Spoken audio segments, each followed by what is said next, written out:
రెండవ దిశ అగ్రికల్చర్, రైతులు. ఈరోజు మన రైతాంగం చాలా ఇప్పుడే డిప్యూటీ సీఎం గారు కూడా చెప్పారు. టెనెంట్ ఫార్మర్స్ ఎట్టున్నారు, రైతులు ఎట్టున్నారు, ఆ విషయాలన్నీ చెప్పారు. దీని మీద మనం ఒక్కసారి గుర్తుపెట్టుకోవాల్సింది, మన రైతాంగం దేశం అంతా కూడా ప్రపంచం అంతా కూడా మీరు ఆలోచిస్తే డెవలప్మెంట్ జరిగే సమయంలో తక్కువ ఆదాయం వచ్చేది రైతులకే వస్తుంది, వ్యవసాయానికే తక్కువ ఆదాయం వస్తుంది. అది కూడా ఈరోజు వ్యవసాయంలో పెను మార్పులు వచ్చాయి. అంటే మన ఫుడ్ హ్యాబిట్స్ అన్నీ మారాయి. మనం ఇంకా వరి తయారు చేసుకుంటా కూర్చుంటే వరి ధాన్యం తినేవాళ్ళు కూడా లేరు.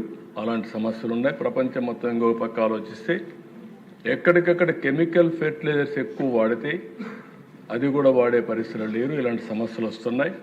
అందుకే ఆ దిశ నేను దీన్ని ఒక ప్రతిష్టగా తీసుకున్నా. వ్యవసాయాన్ని ఎట్టి పరిస్థితుల్లో కూడా రైతుకు అండగా నిలబడే విధంగా, రైతు ఇబ్బంది పడకుండా చేయాలనే ఉద్దేశంతోనే రాయలసీమ మొత్తం హార్టికల్చర్ హబ్గా తయారు చేస్తాం. ఆ దిశ ఈరోజు నేను గర్వంగా చెప్పగలుగుతాను. ఈ హౌస్లో ఒకప్పుడు ఎడారిగా మారిపోతుందనుకున్న అనంతపూర్ జిల్లా ఎడారిగా మారిపోవడం కంటే ఈస్ట్ గోదావరి కంటే మెరుగైన ఫలితాలు సాధించే పరిస్థితికి ఈరోజు వచ్చింది. దీనికి నేను గర్వపడుతున్నా. ఈ అసెంబ్లీలో అంటే వాళ్ళకి కావాల్సిన నీళ్లు ఇస్తే ఏ విధంగా మారుతుందో ఒక ఎగ్జాంపుల్ దిశ.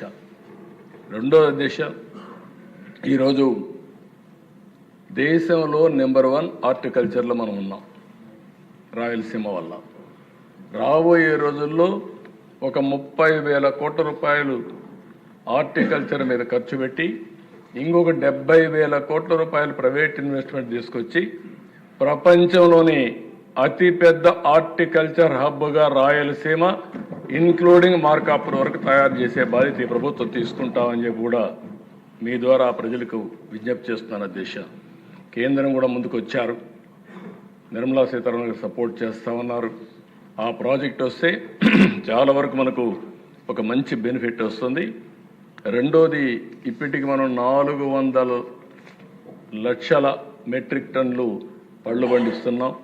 దీన్ని 1000 లక్షల మెట్రిక్ టన్నులు పండించే విధానానికి శ్రీకారం చుడుతున్నాం. రాబోయే 6-7 ఏళ్లలో 1000 lakh మెట్రిక్ టన్స్ హార్టికల్చర్ పంటలు పండించే ఏకైక ప్రదేశం, సింగిల్ లొకేషన్ ఆంధ్రప్రదేశ్ అవుతుంది. దానికి చిరునామాగా రాయలసీమ ఉంటుందని చెప్పి కూడా నేను మీకు తెలియజేస్తున్నా. ఇంకో పక్కన దిశ, ఈరోజు మీరు ఒకసారి చూస్తే అక్వాకల్చర్ను కూడా పూర్తిగా నిర్వీర్యం చేశారు. 14-19 30% పెరిగింది. ఇటీవల కాలంలో ఇబ్బందులు వచ్చాయి. ఆ ప్రభుత్వం కూడా సరిగా పనిచేయకుండా ఇబ్బంది పెట్టే పరిస్థితికి వచ్చారు. ఈరోజు మళ్ళీ స్ట్రీమ్ లైన్ చేశాం. వాళ్ళందరినీ రిజిస్ట్రేషన్ చేసుకోమన్నాం. పొల్యూషన్ లేకుండా చేయాలనుకుంటున్నాం. ₹50 కరెంట్ ఇచ్చి ఈ కష్టకాలంలో అక్వాకల్చర్ రైతాంగాన్ని ఆదుకున్నాం. దీనివల్ల 17% గ్రోత్ వచ్చింది. నేను ఎక్స్పెక్ట్ చేసిన దానికంటే ఎక్కువ గ్రోత్ వచ్చింది అక్వాకల్చర్లో. ఇప్పుడు కేంద్రం కూడా అమెరికాతో ఒప్పందం కుదుర్చుకున్నారు. ఈ ఒప్పందంలో మొట్టమొదటిసారిగా బెనిఫిట్ అయ్యే రైతాంగం అక్వాకల్చర్ రైతులని చెప్పి తెలియజేసుకుంటూ, నేను ఒకటే ఆలోచిస్తున్నా, అక్వాకల్చర్కి ఎక్కువ ప్రమోట్ చేస్తాం. ప్రపంచంలోని అతిపెద్ద అక్వాకల్చర్ హబ్గా ఆంధ్రప్రదేశ్ తయారవుతుంది.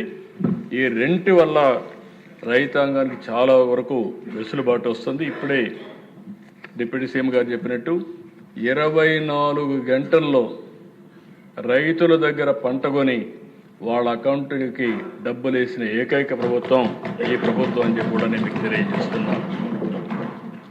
అదే మరిగా దేశ వాణిజ్య పంటలు మన దగ్గర కొరత ఏం లేదు.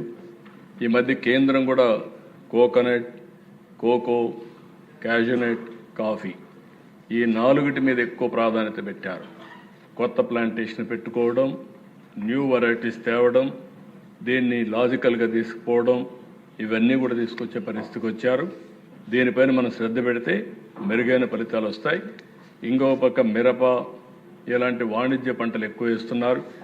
ఇటీవల కాలంలో కొన్ని ఇబ్బందులు వస్తే అధ్యక్ష 1100 కోట్ల రూపాయలు గిట్టుబాటు ధర లేకపోతే సబ్సిడీ ఇచ్చిన ప్రభుత్వం తెలుగుదేశం ప్రభుత్వం అని చెప్పి కూడా నేను మీకు తెలియజేస్తున్నాను. ఈ రైతును ఇబ్బందిని పడకుండా అందరిని ఆదుకునే ప్రయత్నం చేస్తున్నాం. నేను ఒకటే చెప్పాను, ఎక్కడన్నా ఆత్మహత్యలు జరిగితే రైతు ఆత్మహత్య చేసుకుంటే ప్రత్యేకంగా ఆడిట్ చేసి అది కానీ వాస్తవం అయితే కరెక్టివ్ మెజర్ తీసుకోవాలని చెప్పి ప్రభుత్వం ఆలోచిస్తున్నాం. ఏ రైతు కానీ ఏ విద్యార్థి కానీ అధైర్యపడడం కానీ నేను ఈ విషయం కూడా అప్పీల్ చేస్తున్న దిశ.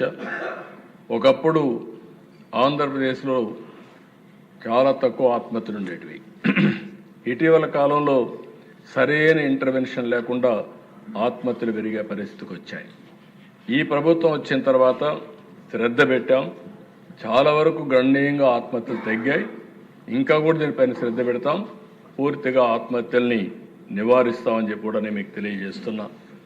ఇంకొక పక్కన దేశ ఈరోజు రాష్ట్రంలో మనందరం గుర్తుపెట్టుకోవాల్సింది రోడ్ యాక్సిడెంట్ జరగకుండా చూసుకోవడం. విద్యార్థులతో కూడా మనం మాట్లాడాల్సిన అవసరం ఉంది.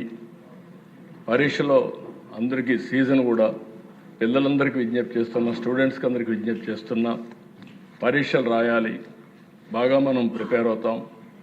అదే సమయంలో పరీక్షలు రాసినప్పుడు అందరం పాస్ అవ్వాలనుకుంటాం. ఓసారి ఎవరైనా ఫెయిల్ అయినా దాన్ని స్పోర్టివ్గా తీసుకోవాల్సిన అవసరం ఉంది. అదే మరి టెన్షన్ ఫీల్ కాకుండా పరీక్షలు రాయాల్సిన అవసరం ఉంది. ఇది కూడా పేరెంట్స్ కూడా నేను చూస్తున్నాను, పిల్లలపైన ఎక్కువ ఒత్తిడి పెట్టే పరిస్థితికి వస్తున్నారు. వాళ్ళ ఆవేదన కూడా నేను అర్థం చేసుకోగలుగుతాను, కానీ ప్రాక్టికాలిటీ జోడించి ముందుకు పోవాల్సిందిగా వారికి కూడా విజ్ఞప్తి చేస్తున్నా. మనం కూడా ఎక్కడికక్కడ పిల్లలకు అప్పీల్ చేయాల్సిన అవసరం ఉందని చెప్పి కూడా నేను మీకు తెలియజేస్తున్నాను. ఇంకో పక్కన దిశ ఈరోజు ఈ ప్రభుత్వం చేసిన అతిపెద్ద కార్యక్రమం మీరు చూస్తే లాజిస్టిక్స్, రోడ్డు వ్యవస్థ, అదే మరి గూడ్స్ కానీ ఇంకొక పక్కన ప్యాసింజర్స్ కానీ ఈజీగా ప్రయాణం చేయడానికి అవకాశం కల్పించే విధంగా పోతున్నాం. రాబోయే రోజుల్లో పెను మార్పులు రైల్వేలో వస్తున్నాయి. రైల్వే డిపార్ట్మెంట్ల దిశ మీరు ఒకసారి చూస్తే మన రాష్ట్రంలోనే దగ్గర 3 లక్షల కోట్ల రూపాయలు ఖర్చు పెట్టబోతున్నారు over a period of time. ఈ సంవత్సరం లాస్ట్ ఇయర్ అయితే 9,000, 8,000 కోట్లు ఖర్చు పెట్టాం. ఈ ఇయర్ రాబోయే సంవత్సరం 11,000 ఖర్చు పెడుతున్నారు. ఇంకొక పక్కన ఇచ్చాపురం నుంచి చెన్నై వరకు ఇప్పుడుండే రైల్వే లైన్ 2 లేన్ని 4 లేన్ చేస్తున్నారు. ఇప్పటికే కొన్ని దిక్కల 3 లేన్ వచ్చింది, కొన్ని దిక్కల